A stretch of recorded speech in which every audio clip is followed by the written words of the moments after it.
नए वाले एडिशन में क्वाड्रेटिक्स पेज नंबर 104 से स्टार्ट हो रहा है। इस चैप्टर में हमारे पास पहले 6-7 प्रॉपर्टीज है जहां पे हम लोग पैरेललोग्राम की प्रॉपर्टीज को डिस्कस करेंगे। Theorem number 8.1, a diagonal of a parallelogram divides into two congruent triangles.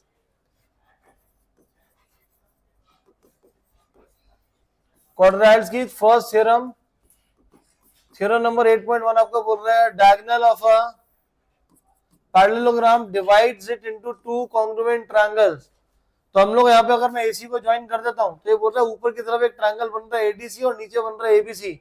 दोनों के दोनों ट्रायंगल्स आपस में क्या है, कॉन्ग्रुएंट है। कॉन्ग्रुएंसी हम लोग शो कैसे करेंगे? कॉन्ग्रुएंसी हम लोगों ने ट्रायंगल्स में शो करी थी। तो हमारी ABCD के बेटा इक्वल है AD BC के इक्वल होगा और AC बीच में क्या हो जाएगी, कॉमन आर्म। तो S से दोनों ट्रायंगल्स आपस में क्या हो जाएंगे, हमारे कॉन्ग्रुएंट आ जाएंगे। अगर मैं कॉन्ग्रुएंसी यहाँ पे शो करूं भी तो ट्रायंगल हमारा कौन सा हो जाएगा बेटा, ABC and triangle CDA। AB हमारा CD के इक्वल हो जाएगा, BC DA के इक्वल होगा और AC CA के इक्वल हो जाएगा। तो ये हमारे पास हो जाएगा कॉमन आर्म ABCD के इक्वल और BC AD के इक्वल क्यों हो जाएगा, ऑपोजिट साइड्स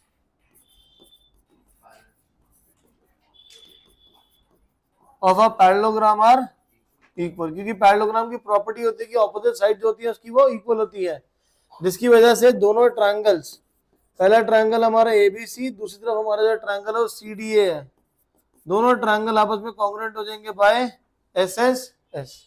और यही हमारी थ्योरम आपको बोल रही है, a diagonal of a parallelogram divides into two congruent triangles.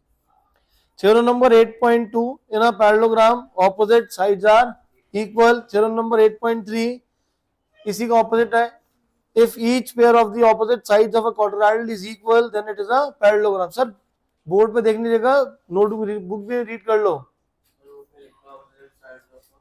Parallelogram, parallelogram का बेटा शॉर्ट फॉर्म एब्रीविएशन है, ये दो पैरेलल लाइन लिख के GM लगा दो उसके साथ में।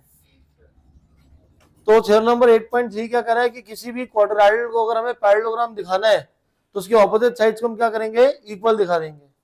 8.4 थ्योरम आपको बोल रही है in a parallelogram opposite angles are equal, और 8.5 इसी का ऑपोजिट बोल रहा है कि किसी भी क्वाड्रिलेटरल को अगर हमने पैरेललोग्राम शो करना है तो उसके ऑपोजिट एंगल्स को क्या करेंगे, इक्वल शो कर देंगे। यही यहाँ पे लिखा हुआ 8.5 में, if in a quadrilateral each pair of the opposite angles is equal then it forms a parallelogram. Clear है ये? जी सर, प्रॉपर्टीज लर्न करनी है आपको सारी।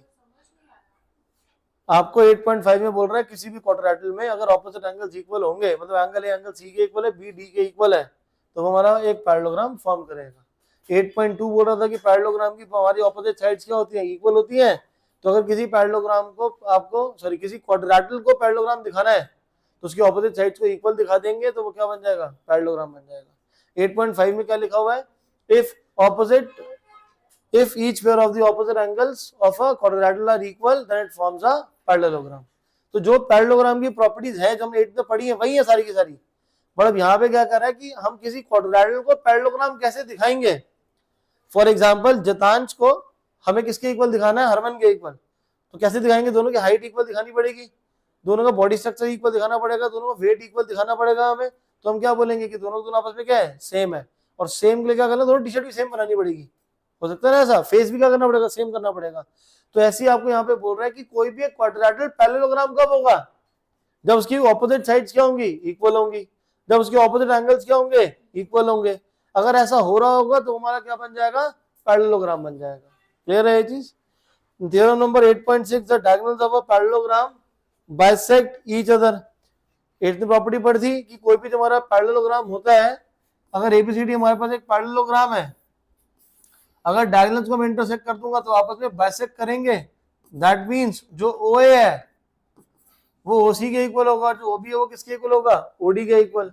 अब इसी का ऑपोजिट वो बोल रहा है कि किसी भी क्वाड्रिलेटरल को अगर पैरेललोग्राम दिखाना है तो दिखा दो कि उसके डायगोनल्स आपस में क्या करते हैं, बाइसेक्ट करते हैं। यही 8.7 बोल रहा है, if the diagonals of a quadrilateral bisect each other then it forms a parallelogram। Clear है ये चीज? तो एग्जांपल नंबर 1 पे आ जाते हैं। If show that each angle of a rectangle is a right angle। अब आपको कैसे, कैसा सा क्वेश्चन है, हमें तो पता ही है, बचपन में पढ़ा था कि रेक्टेंगल के सारे जो एंगल्स होते हैं वो सारे एंगल्स क्या होते हैं 90 डिग्री होते हैं। ये कह रहा है हर एक एंगल शो करो रेक्टेंगल का। तो इसको शो कैसे करेंगे, इसको शो कैसे करेंगे, इसमें आपको यहाँ पे हमारी प्रॉपर्टी पहले यूज होगी, rectangle is a special parallelogram. A rectangle is a special parallelogram in which one angle is 90 degree. जो हमारा रेक्टेंगल होता है एक स्पेशल पैरेललोग्राम होता है जिसमें एक एंगल क्या होता है 90 डिग्री होता है। तो मैं एज्यूम कर लेता हूं, लेट कर लेता हूं कि एंगल ए बेटा कितना हमारा 90 डिग्री है। अब एबीसीडी क्या है हमारे पास, एक पैरेललोग्राम है। एबीसीडी क्या है, अब ये पैरेललोग्राम में एक एंगल 90 डिग्री होगा तो रेक्टेंगल हो जाएगा। तो हमें कह रहे हैं कि सारे एंगल को 90 दिखाओ। हमें क्या दिखाना है, सारे एंगल को 90। तो मैंने मान लिया कि रेक्टेंगल है, रेक्टेंगल क्या है, एक पैरेललोग्राम है। पैरेललोग्राम का एक एंगल कितना होता है 90 होता है। दिखाना क्या है कि सारे 90 है। कैसे करेंगे, एंगल सी जो होगा वो एंगल ए के इक्वल हो जाएगा 90 डिग्री। एंगल जो सी होगा वो किसके इक्वल होगा, ए के। क्यों हो जाएगा, because opposite angles of a parallelogram are equal. तो एंगल सी भी कितना हो जाएगा 90 डिग्री हो जाएगा। अब रह गया बी और डी। अब angle A plus angle B कितना हो जाएगा ये, अब ए और बी हमारा 180 क्यों हो जाएगा, sum of adjacent angles of a parallelogram is 180 degree.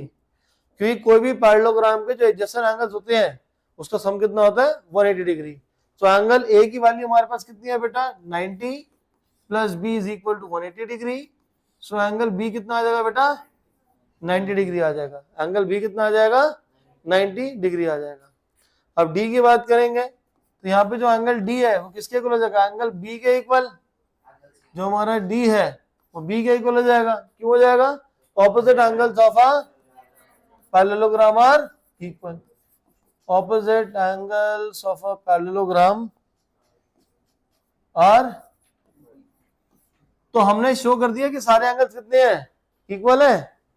Hence हेंसनी all angles which implies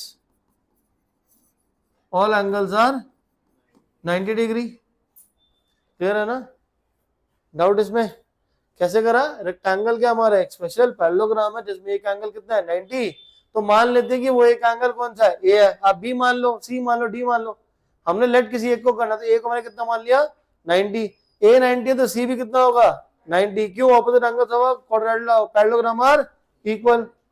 A plus B कितना होगा 180, सम ऑफ एडजेसेंट एंगल्स। तो बी 90 आ जाएगा तो डी भी कितना हो जाएगा 90। क्यों हो जाएगा 90, opposite angles of parallelogram are equal.